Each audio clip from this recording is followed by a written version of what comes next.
Hi everyone, my name is Karen. This is my channel rtBDX, and today I'm bringing to you the 20 questions book tag.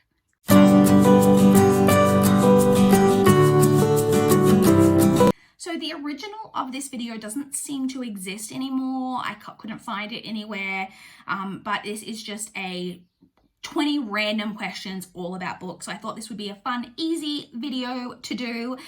So let's jump straight in and talk about the 20 questions. So question 1 is, how many books is too many books in a series? I don't have a firm opinion on this. I think it really depends on the series. So ideally, I would like a series to not be longer than like 3 or 4 books. I have definitely read series that are longer than that. You guys will know if you're a regular watcher of my channel that I'm currently in the midst of like 3 different series that are really long and ongoing. I'm reading the Stephanie Plum series by Janet Evanovich, which currently I think has 27 books. Michael Connolly, all of his books kind of are all interconnected, but even if you only include the Harry Bosch novels, there's like 16, 17, or at least might even be more than that of those.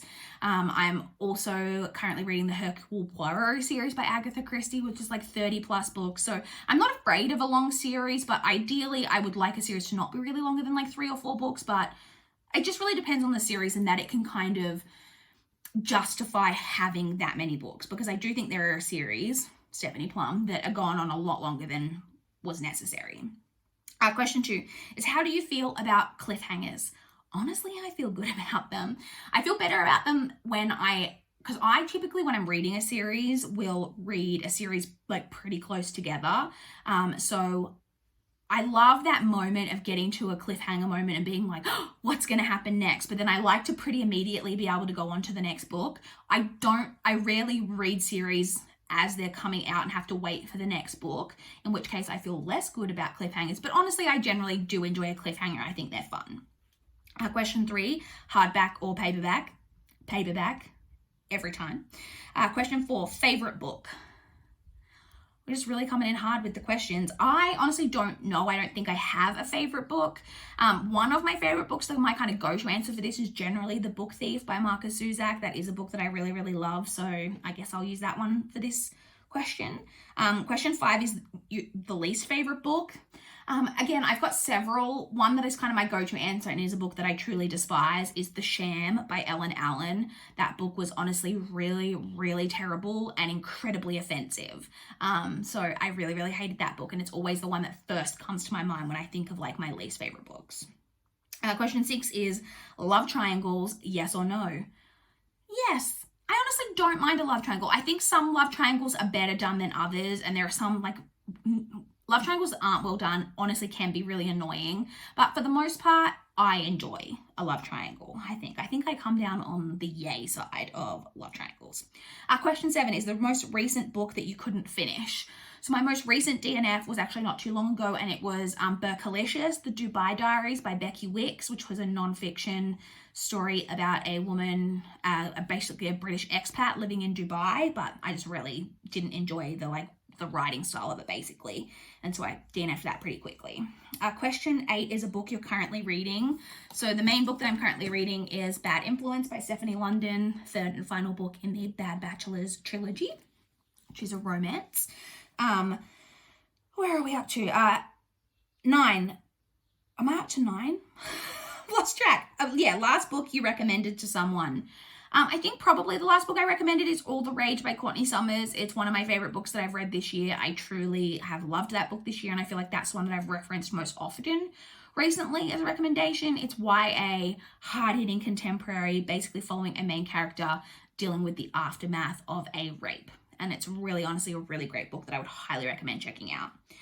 Question 10 is the oldest book you've read in terms of publication date. So I checked this on my Goodreads, and the oldest book that I've read in terms of publication date is The Mysteries of Udolpho by Anne Radcliffe, which was published in 1794, which I honestly didn't enjoy. I remember reading it because it was referenced quite a lot. I think it's in Northanger Abbey by Jane Austen, as being like this like gothic like book and all that. So I was like, oh, that sounds amazing. And I read it and I didn't love it. It was really hard to get through. It's really long, goes off on a lot of random tangents, but I have read it, and it is the oldest book that I've read, according at least to Goodreads. And the newest book that I've read is Plain Bad Heroines by Emily M. Danforth, which had a publication date of October 20th this year, so just last month. That is one that I had from NetGalley, which is why I've read it so promptly in relation to its release date. This is a, I don't even know. I don't know what age range it is. It's kind of like accessible to many age ranges. It's very queer.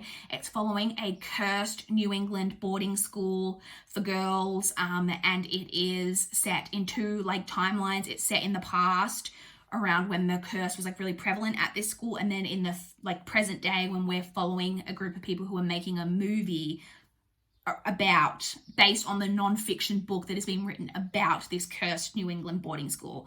Like I said, it's very queer. All of the female characters, they don't really put labels on themselves, but they're all interested in women in some way. It was really great. Had really good creepy atmosphere. Recommend. I gave that 4 stars and really enjoyed it. Question 12 is your favorite author.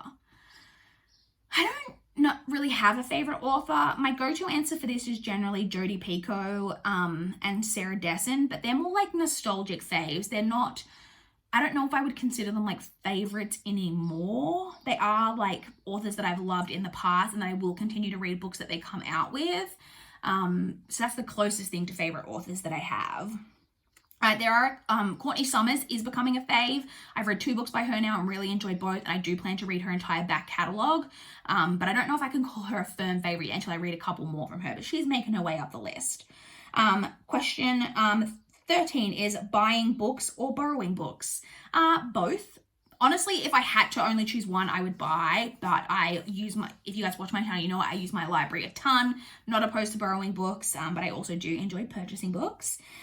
Question 14, a book that you dislike that everyone seems to love. The book that immediately came to mind for this was Forbidden by Tabitha Suzuma. This was really popular on BookTube like quite a while ago, and I was really late coming to it, and it's also about a really taboo topic as it does deal quite a lot with incest, and I typically, well, I don't know, I haven't read that many taboo books, but I feel like in my mind I think that I'll like taboo books, but this did not work for me. I really didn't enjoy this book at all. Question 15 is bookmarks or dog ears? 100% bookmarks. I'm not opposed to other people if they want to dog ear their books, like that's totally up to them, but I love bookmarks. I own hundreds and hundreds of bookmarks, so I use bookmarks regularly. I always use a bookmark. I never dog ear. I always have a bookmark in a book. I'm not like a random scrap of paper or anything like that either. Like I always am using a bookmark. Question 16 is a book you can always reread. A really cliche answer that I have is Harry Potter. That is my most read series / books like of all time, and I will continue to reread them despite the issues with J.K. Rowling. For me, it's about my love for it. It's nothing to do with supporting her, and I will attempt not to support her in future because I think she's a trash human. But they are my most reread and the books that I will come back to most often. There are other books that I've reread a lot, but I don't know that they're like ones that I will continue to reread quite often. Like I've reread Twilight quite a few times because I read the Twilight books right around the time that the first movie was coming out, and then I reread them for every subsequent movie. So I have read those 5 times. And then similarly with the Hunger Games, I read the Hunger Games trilogy right around the time, or was it after? Did I see the movie first? Surely I didn't see the movie first. But anyway, I've read them around the time that the first Hunger Games movie was coming out, and then I again reread them for each subsequent movie. So I've read those 4 times. In fact, I know I've read them more because I'm pretty sure I reread them once after the movies came out. Because I'm pretty sure I've reread them since, but was that maybe when one of the movies was coming out? I don't know. I've reread them at least 4 times. But that's because movies were coming out. Like I do still enjoy them, particularly the Hunger Games, but they're not necessarily something that I'll pick up super often. So I don't know, like Harry Potter is like a really cliche answer, but it is probably my honest answer. Question 17 is, can you read while hearing music? Yes. But it's in like a tune out way. I'm not listening to the music. I'm pretty good at like tuning out any form of background noise if I'm really trying to read. So music doesn't bother me. It's not my preference to have music playing while I'm reading, but I can. Question 18 is one POV or multiple POVs. It really depends on the book and what works for the book. If I could only read like one format of this moving forward, it would probably be one POV. But I do enjoy multiple POV books when it works for that book. Question 19 is, do you read a book in one sitting or over multiple days? almost always over multiple days. My style of reading is I read in quite small chunks.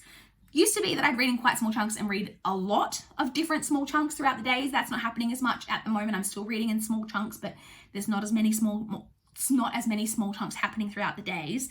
But that is generally my reading style. I have read books in one sitting like in the past, but it's not my usual style of reading. And then the final question 20, is just who do you tag? And I don't think Chloe from Always Booked has done this particular random bookish tag, so I will tag Chloe if she hasn't already done this one, because I know that she loves to do tags on her channel every now and again, so I will tag Chloe.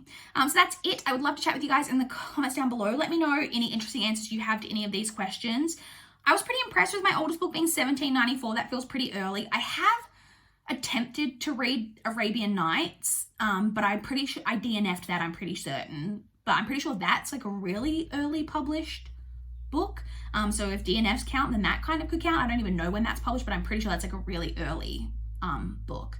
But Mysteries of Udolpho is pretty early, being in the 18th century as well.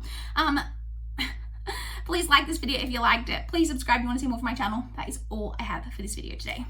Bye guys. I just shook the camera really badly. Bye guys.